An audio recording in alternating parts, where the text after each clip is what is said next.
welcome to my Keto Kitchen. I'm Victoria. Today I'm going to show you how to make nothing short of the best keto cookies in the entire world. This is not a play on words. I cannot tell you how many keto cookies I've had in the last 4 or 5 years, but I can say one thing. Rarely ever did even half of what I make in a batch get eaten before they were no good anymore. However, this cookie recipe that I'm going to show you guys today, I have made this twice this week. That was 30 cookies. They're all gone. Every single one of them got eaten in 1 week. And actually it was less than 7 days. Actually, 5 days. In 5 days, my non-keto family ate 30 keto cookies, kept coming in here to the point where I had to tell them, no, stop, those are mine, you're going to eat all of them.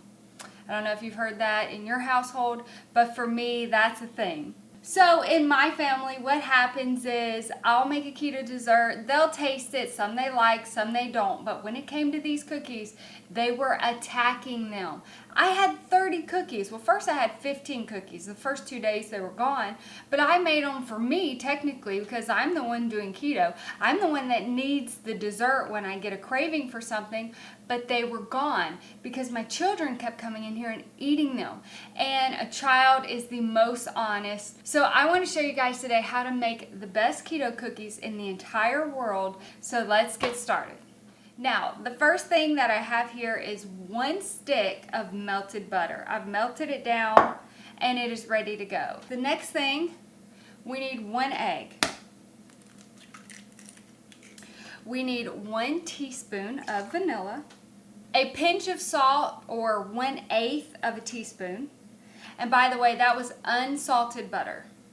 Next, we need 3/4 of a cup of a keto brown sugar. However, it is very important that the base of this brown sugar is erythritol. If you use xylitol or allulose or just a little powder and you're not using bulk, it's not going to work. It's not going to taste the same. It will not be the best keto cookie in the world, okay? Has to be an erythritol-based sweetener, and you want it to be a brown sugar keto. You want it to be a keto brown sugar, okay? Now, the most important ingredient, because without this, it's not going to taste good at all. It will not taste the same in any way, shape, or form. Now, this is 1 cup of Victoria's Keto Flour. I will link that video right here. This is vital. If you use any other kind of keto flour substitute or an almond flour, then it's not my cookie. And it's not going to taste at all like a real cookie, okay? So this is 1 cup, which is 82 grams of Victoria's Keto Flour. And I like to say my baking soda for last. So this is 1/2 teaspoon of baking soda. I like to put it on top of my flour. All right, so now I'm going to take the hand mixer. I'm going to mix this up. Once it looks good, then we'll add in our chocolate chips.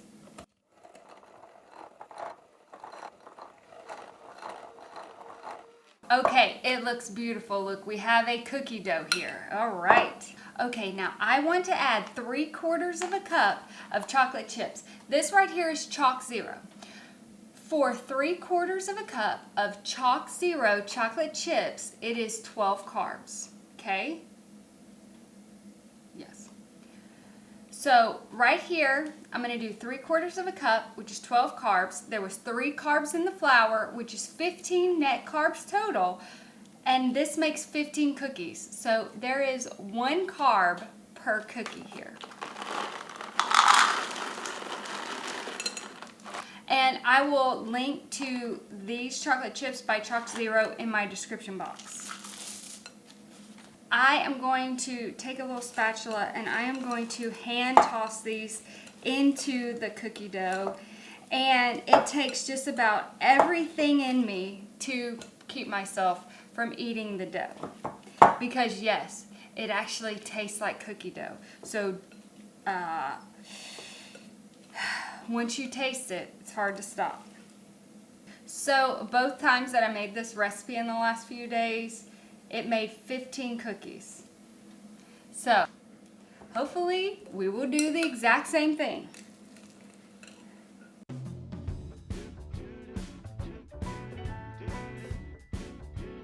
Okay, so I actually got 16 cookies here. Now, I am going to take my palm and I am going to press them down just a little bit. I just don't want them to look like a dough ball.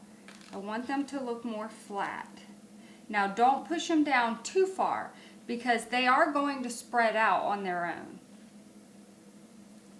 But I noticed they spread out better if you just flatten them just a little bit. Okay, I have 16 cookies right here. The oven is set at 350 degrees. These go in the oven for 12 to 14 minutes. Just look at the cookie. You want a darker edge around the cookie, okay? So I will be right back, 12 to 14 minutes. Okay, look at these beautiful chocolate chip cookies. Now, if you were to pick them up right now, they're gonna fall apart, okay? They are soft. You have to let them cool. The reason we use erythritol is because once erythritol is in something like a cookie, it is going to harden up. So these cookies are going to have almost a chew and a crisp.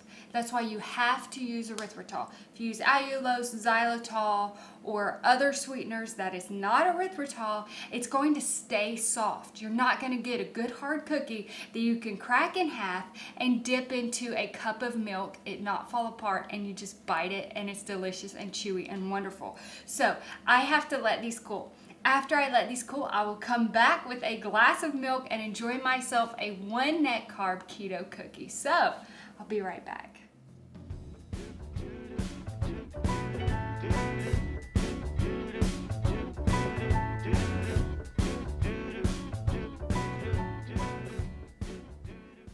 Okay, I have my glass of keto milk and I have my delicious cookie, which has cooled now. So, and look, I can just swirl it in here and it's not gonna fall apart. But it is not dry either. Look, it'll hold its shape. I mean, y'all, if it gets better than this, send me the recipe. No, don't send me the recipe. Keto, these are 1 carb.